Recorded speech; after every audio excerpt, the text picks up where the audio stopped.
This is a test recording. I'm going to try using the mouse this time to see if the click-throughs are not as loud. I'm going to go toggle back and forth between full screen and share screen. I'm going to open up this PowerPoint deck and walk through it. The goal is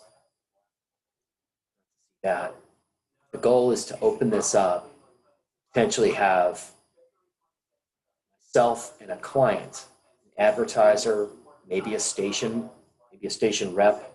In addition, three of us could toggle back and forth where I wouldn't have the shared screen. It would be 2, 3, or 4 live screens up here where we could be conversing, and then toggle back and forth between shared screen, maybe even use a whiteboard. But I like the idea of a PowerPoint deck because all the information can be laid out. So I'm going to walk through this one real quick, just as a test, just to see how the video sound of the click-throughs changes as opposed to clicking on the slides. So this is going to be a brief discussion about best practices and things we could do with a particular program to make it better. So we're going to talk about homepage placement. Client spots really should be tagged to take advantage of that implied endorsement. Talk about the value of client-specific promos.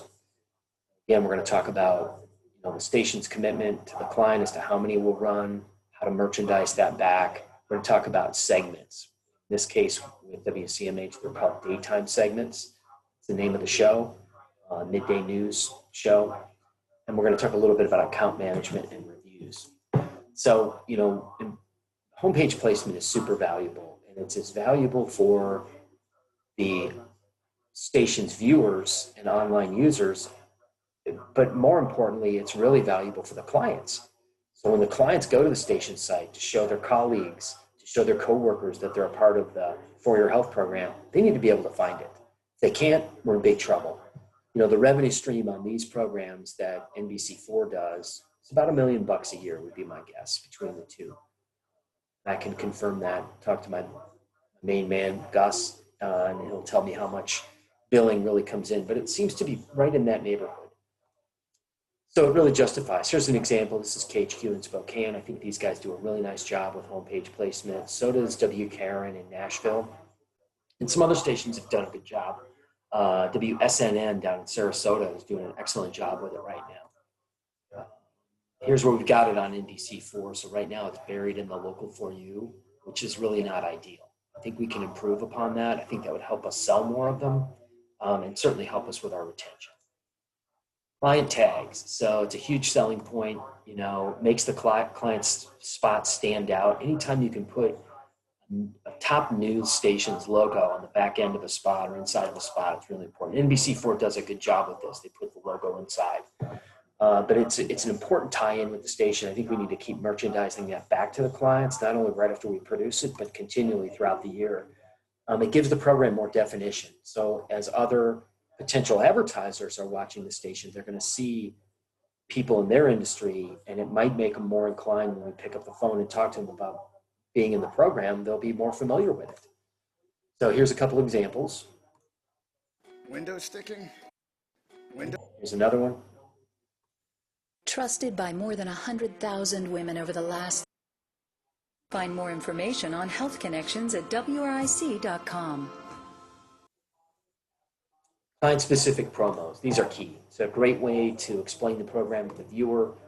Promos with multiple logos are challenging, I think, because they're probably easier to do. Crank out 130, put everybody's logo in there, or a 15, but they end up looking like logo soup. And for the actual client to have a client-specific 15, what a tremendous value. WKRN did a great job with this for many years. I attribute Jamie Camp and Jeff Bayer really at the station. Jamie was the local sales manager, and Jeff is still the video production director at the station. It was very creative what they did, and they're really slick. Promos that are client-specific, we'll take a look at a couple examples here on the next couple slides. It's a great merchandising opportunity, too, for the AEs to be able to talk about how many of them have run, to play them. It's another valid business reason, or VBR, as we call them, to get in front of the clients. Here's an example. It's your health. Make it perfect. Find out how. It's your Another one from Providence. ABC6 is proud to partner. Another one from Providence. ABC6 is And another one. ABC6 is proud to The other thing that's really important is to be able to merchandise by delivering monthly reports on how the online ads are performing.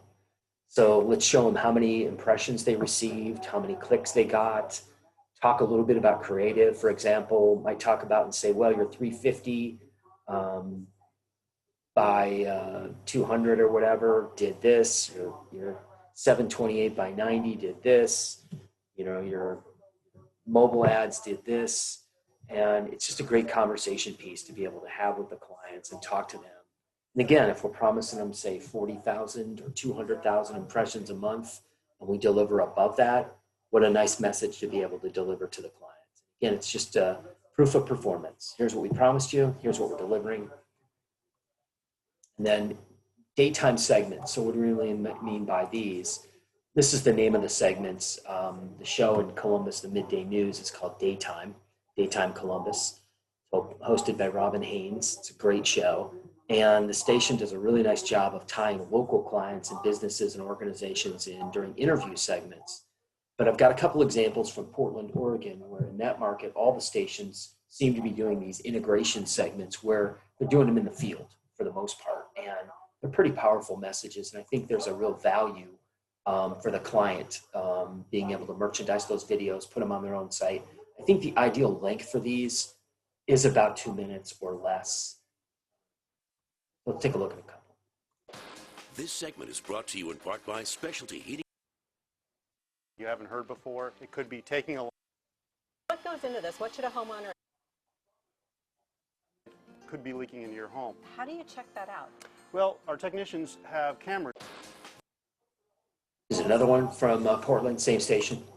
This segment is brought to you in part by Paradise Restored. If I had a backyard like this, I would never, ever, ever leave. Seriously. It looks like something out of a magazine, and we're going to tell you how to get it in your backyard. I'm here with Micah right now from Paradise Restored. You did this, so I got to know. And I have to tell you, those segments are so easy to show with Chloe because she does such a great job on those.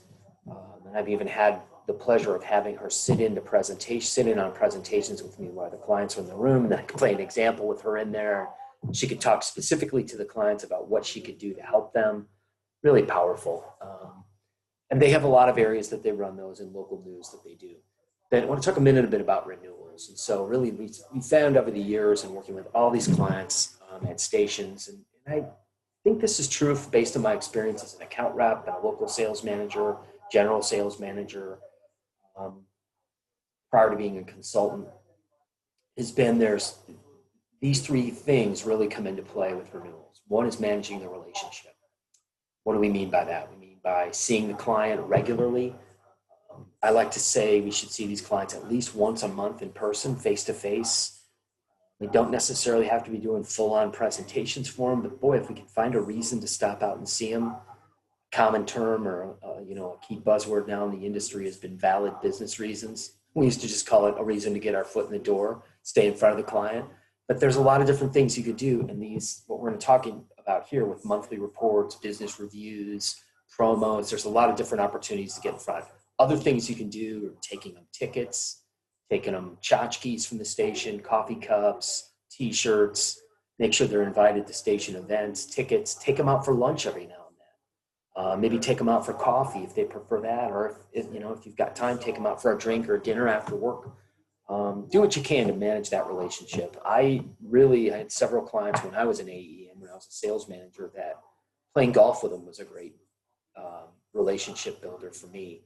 Other clients, it was taking them to sporting events, whatever it happened to be. Client expectation levels. This probably is the most overlooked portion, I think, of the account management aspect, and that is making sure that clients have realistic expectation levels for what the campaign's going to do, and also how they measure the results of the campaign. So some clients will have this sort of misconception from time to time that as soon as they start on the air in a partnership program like a For Your Health or a Central Ohio Professionals, that their doors are going to get broken down. They're going to have so many clients coming through the door. It's probably not realistic. On the other hand, we think it's important to make sure that clients not only have realistic expectations, but we look at how people are measuring. So one of the challenges with television that we're all so well aware of is that it's an intangible medium. It's, you just don't touch it. You don't pick it up like a printed piece. It's not something we track with click-throughs or time on the page, et cetera. So there's a lot of different ways that people will respond to TV ads. I always like to say it's 3 or 4 different ways that somebody would see your ad and come in. One, they'll see the ad over and over again, and they'll pick up the phone or stop in directly from seeing the ad. Second scenario is they'll Google search you after seeing the ad. A third scenario is they might notice that you're part of the For Your Health program or the Central Ohio Professionals and go online and find you, or they might see your promo on the air.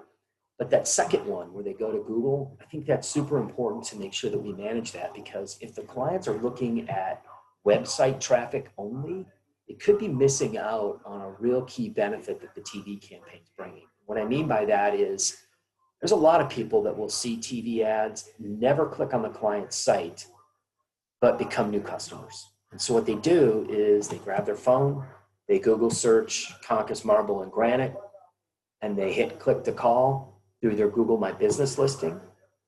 Okay? Or they look at them, they go, oh, what's the phone number? They go to the phone function of the phone and they dial them direct.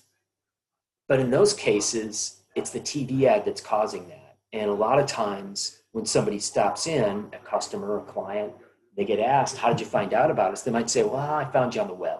So they attribute that to the website. They might attribute it to any digital solutions that they're doing. I think the thing that we really need to make our clients aware of is we'd like to try and take credit for overall growth in the business, because TV is one of those mediums truly that picks up everything else that's going on around it. That's mostly due to the volume of audience that we deliver, but also the impact of the on-air messages.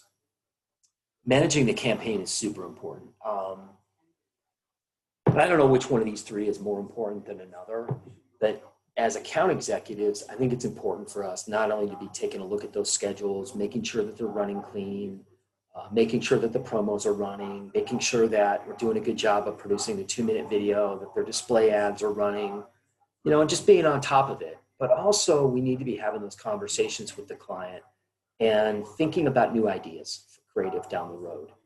And, you can run the same spot for a healthcare client or a home improvement client or an attorney for a good long time, because for people that are not in the market for their services, they might not be paying attention to that ad. But boy, the minute they're in the market for those services, that ad's going to become relevant. And it often can take months and months and months before a viewer is in the market for those services. So I think there's a long shelf life for ads, but still the same, it's important for us to be bringing new ideas. And I don't think it's a realistic expectation to think that we're going to run the same spot for a whole year, or we're going to run the same spot for 2 years. We had a lot of success in Richmond, Virginia with renewals. And one rep there, Amy Burford, was phenomenal. And she said to me one time, she said the reason she felt like she was so successful with these renewals, she had 3 health clients that 2 of them were over 8 years, and another one I think was for 5. And the reason she attributed that was the fact that as part of the campaign or part of the program, they were required to do 4 30-second spots a year, so 1 a quarter. So she was constantly thinking of ideas, along with Dixon Johnston, who was the creative services director at the time. Now he's the promotions director at the station, and one of the most creative and best video production directors I've ever seen. But it was that teamwork between the 2 of them, thinking about new ideas, bringing new ideas, and the fact, as Amy said, she had to come up with 4 new spot ideas a year, so she was constantly thinking. Business reviews and how they can tie in with account management. So we, for years and years, when I've been doing these programs, refer to these as 6-month business reviews. And what I'd like to do moving forward with every station is make sure that we're doing these we're scheduling them. To just put a bookmark in my calendar at the 6-month mark to be reaching out to the account reps. Maybe at the 5-month mark would be a better time. And then I've got a PowerPoint deck put together where I just need a few slides, really 2 from the account rep, maybe 3, maybe 1 or 2 from the digital sales manager. or sales account or digital account rep or sales assistant. And what we want to be merchandising back to these clients is, here's the schedule we sold you. Here's an analysis of how the schedule actually performed, the on-air schedule. Here's how many promos aired with your business in it that we didn't charge you for. Here's a look at your 30-second spot, and let's discuss that. And that would be by far and away the most important part of this PowerPoint and this meeting, would be to talk about creative and selling forward. But I think it's also important to touch on, if we're managing their listings, how that's worked out, show them where we started, where we're at, answer questions, of course, and concerns that they might have. If we've produced a 2-minute video for them, we should certainly merchandise that back to them. We should play the promos. We should talk about how many overall promos the station's running. And of course, we should recap the digital, meaning let's recap how many display ads, how many banner ads that they got. So that's the end. Let's see how that sounded.